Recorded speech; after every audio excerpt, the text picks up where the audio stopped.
அண்மை செய்திகளை பார்த்து வருகிறோம்.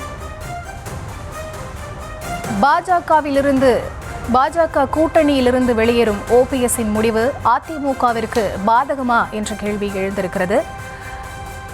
அதிமுகவில் இணைத்துக் கொள்ளுங்கள் என கெஞ்சியும் ஓபிஎஸ் தரப்பை அதிமுகவினர் இணைத்துக் கொள்ளவில்லை. பாஜக கூட்டணியிலிருந்து இபிஎஸ் வெளியேறப் போவதாக எடுத்திருக்கக்கூடிய இந்த முடிவு அதிமுகவிற்கு பாதகமாக அமையுமா என்பது தொடர்பான அண்மை செய்திகளை பார்த்து வருகிறோம். ஓபிஎஸ், டிடிவி தினகரன், சசிகலா உள்ளிட்டோரை அதிமுக ஏற்றுக்கொள்ள தொடர்ந்து மறுத்து வரக்கூடிய சூழலில் பாஜக கூட்டணியிலிருந்து ஓபிஎஸ் விலகப் போவதாக அறிவித்திருப்பது அதிமுகவிற்கு பாதகமாக அமையுமா? தென் மாவட்டங்களில் அது எந்த மாதிரியான தாக்கங்களை ஏற்படுத்தக்கூடும்? அதிமுகவிற்கு பாதகமாக அமையுமா என்பது போன்ற பல கேள்விகள் எழுந்திருக்கக்கூடிய சூழலில் அது தொடர்பான அண்மை செய்திகளை பார்த்து வருகிறோம்.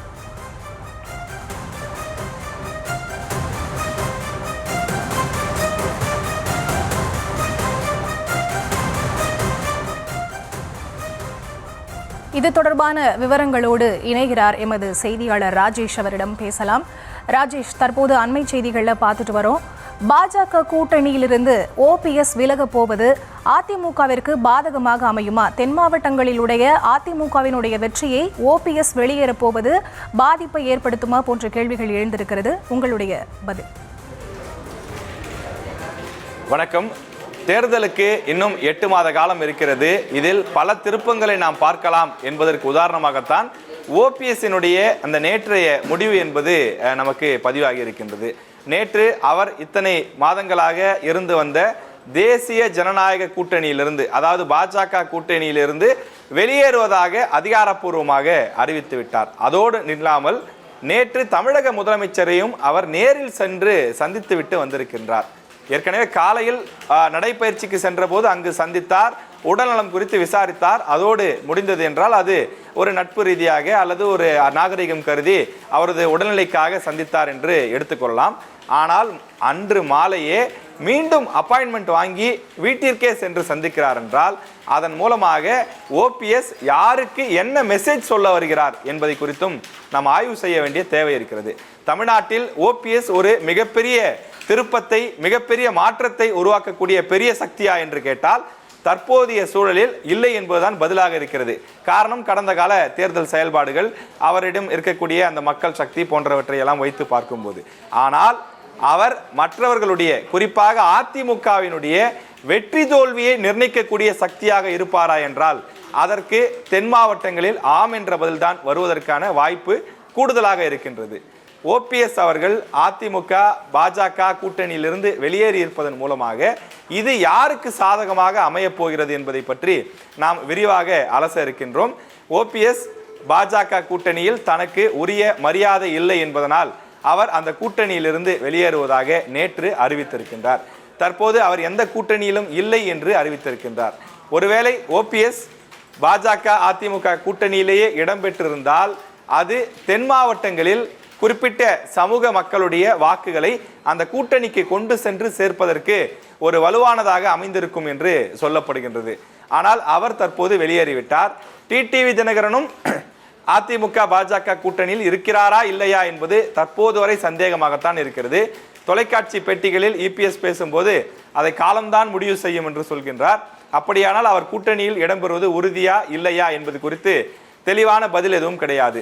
ஓபிஎஸ் என்ன தாக்கத்தை ஏற்படுத்துவார் என்று நாம் பார்க்கும்போது சமீபத்திய உதாரணம் கடந்த 2024 நாடாளுமன்ற தேர்தல்.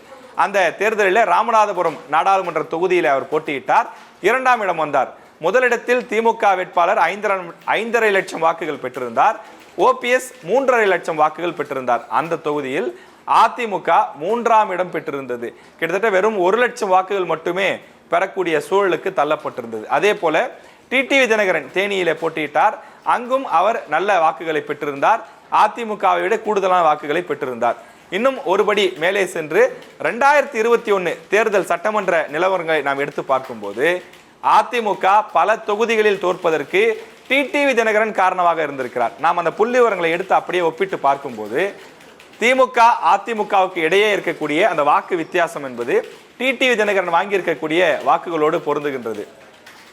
டிடிவி தினகரன் மட்டும் அதிமுக கூட்டணியில் 2021 இருந்திருந்தால் அதிமுக 21 இடங்களில் கூடுதலாக வெற்றி பெற்றிருக்கும் என்பது அந்த புள்ளி விவரங்கள் மூலம் நாம் தெரிந்து கொள்ளக்கூடிய செய்தியாக இருக்கின்றது.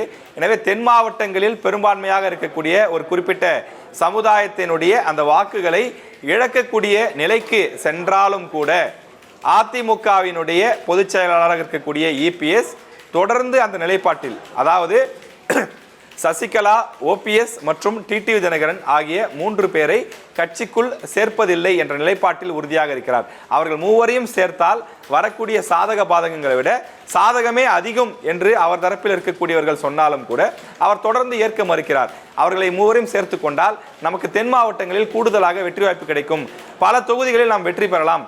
தென் மாவட்டங்கள் என்பது அதிமுகவினுடைய கோட்டை. அந்த கோட்டையிலே சமீப நாட்களாக திமுக வெற்றி பெற்று வருகின்றது. அந்த இடத்தில் மீண்டும் அதிமுக கொடியை ஏற்ற வேண்டுமானால் இந்த 3 சக்திகளை நம்ம அதிமுகவில் இணைக்க வேண்டும்.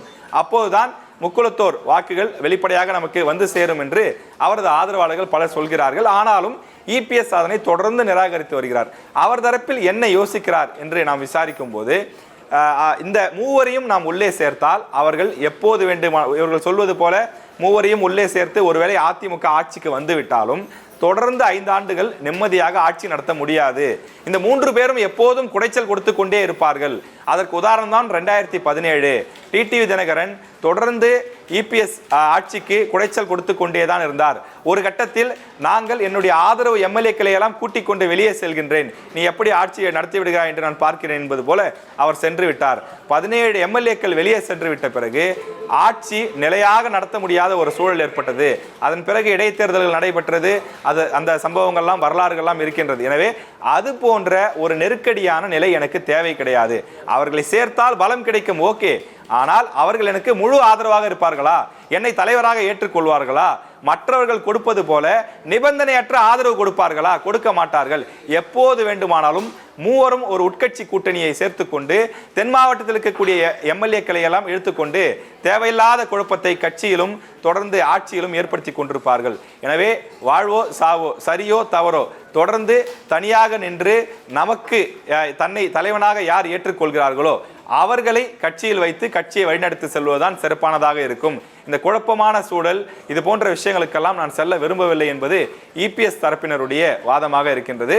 எனவே ஓபிஎஸ் தன்னுடைய அந்த நிலைப்பாட்டை அறிவித்திருக்கக்கூடிய நிலையில் இது யாருக்கு சாதகமாக முடிய போகின்றது?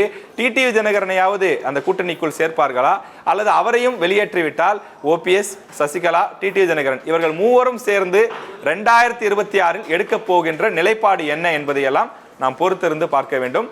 ஆனால் இந்த மூவரும் 2026 சட்டமன்ற தேர்தலில் நிச்சயமாக குறிப்பிடத்தக்க ஒரு தாக்கத்தை ஏற்படுத்துவார்கள்.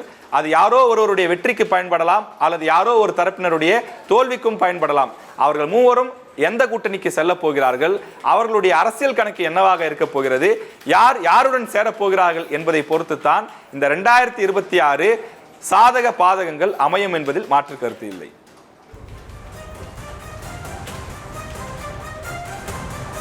ராஜேஷ், ஓபிஎஸ் பாஜக கூட்டணியிலிருந்து விலகு போகிறார் என்ற ஒரு விஷயம் பரவ ஆரம்பித்ததிலிருந்தே அவர் தாவேகாவுடன் இணைவாரா, கூட்டணியில் சேருவாரா அப்படிங்கிற ஒரு விஷயம் இருந்தது. அதையும் தாண்டி தற்போது ஓபிஎஸ் அவர்கள் பாஜக கூட்டணியிலிருந்து விலகிவிட்டார். தற்போது அவர் முதலமைச்சர் மு க ஸ்டாலினை 2 முறை சந்தித்து பேசியிருக்கிறார் இடையில். ஸோ இது பற்றி உங்களுடைய பார்வை, அவர் திமுகவில் இணையக்கூடுமா, இது தொடர்பான பார்வை? நாம் விசாரித்த வரையில் அவர் திமுக கூட்டணிக்கோ அல்லது திமுகவுடன் செல்வதற்கோ எந்த வாய்ப்பும் தற்போதைக்கு இல்லை என்றுதான் சொல்கிறார்கள். காரணம், அவர் எம்ஜிஆர் மற்றும் ஜெயலலிதா அவர்களை தலைவராக கொண்டு அந்த வழியிலே வந்தவர். திமுக எதிர்ப்பு என்ற நிலைப்பாட்டில் உறுதியாக இருக்கக்கூடியவர். எனவே திமுகவுடன் இணைந்தால் அவருக்கு அரசியல் எதிர்காலமே இருக்காது. அவரை நம்பி சென்றவர்கள் எல்லாம் கூட ஏமாற்றத்திற்கு ஆளாவார்கள். எனவே ஓபிஎஸ் திமுகவோடு இணையக்கூடிய நிலைப்பாட்டை எடுக்க மாட்டார். ஒருவேளை தமிழக வெற்றி கழகம் விஜய் அவர்களுடைய கட்சியில் கூட்டணி வைப்பதற்கான வாய்ப்புகள் கூட இருக்கின்றது. ஆனால் இன்னும் 8 மாத காலம் சூழ்நிலை இருப்பதனாலே இன்னும் எங்கிருந்து வேண்டுமானாலும் அழைப்புகள் வரலாம். டெல்லியிலிருந்து அழைத்து சமரசம் செய்வதற்கான வாய்ப்பு இருக்கிறது. சமரசம் செய்தால் ஓபிஎஸ் நிச்சயமாக மீண்டும் பாஜக கூட்டணிக்கு சென்று விடுவார். அப்படி முழு மனதாகவெல்லாம் ஓபிஎஸ் பாஜக கூட்டணியை வெளிப்படையாக எதிர்க்க மாட்டார். அவருக்கு உரிய மரியாதை கொடுக்கப்படவில்லை, அங்கீகாரம் கிடைக்கவில்லை என்பதனால்தான் தற்போது வெளியேறி இருக்கிறார். ஒருவேளை அழைத்து அவரை சமாதானப்படுத்த வேண்டிய விதத்தில் சமாதானப்படுத்தினால் நிச்சயம் அவர் மீண்டும் தேசிய ஜனநாயக கூட்டணியில் இணைவதற்கான வாய்ப்பு கூட இருக்கின்றது. எனவே தேர்தலுக்கு இன்னும் 8 மாத காலம் இருக்கக்கூடிய காரணத்தால் எது வேண்டுமானாலும் சாத்தியம். ஒரு நாளில் 1 மணி நேரத்தில் கூட்டணிகள் மாறிய பல வரலாறுகளை தமிழக அரசியல் களம் பார்த்திருக்கின்றது. எனவே அதற்கு ஓபிஎஸும் விதிவிலக்கானவர் அல்ல. எனவே தற்போதைய சூழலில் அவர் மக்களை சந்திக்க போகிறார். தமிழ்நாடு முழுக்க சுற்றுப்பயணம் மேற்கொள்ள இருக்கின்றார். தன்னுடைய பலம் என்ன என்பதை தன்னை விமர்சிக்கக்கூடியவர்களுக்கு வெளிப்படுத்தும் விதமாக ஒரு பெரிய மாநாடு ஒன்றை டிசம்பர் வாக்கிலே போடுவதற்கான திட்டமிட்டு வருகின்றார். எனவே அதுதான் அவருடைய தற்போதைய எண்ண ஓட்டமாக இருக்கின்றது. அவரை தேவை என கருதக்கூடியவர்கள், அவரையும் இழக்க வேண்டாம் என நினைக்கக்கூடியவர்கள், அது அதிமுக தரப்பாக இருக்கலாம், பாஜக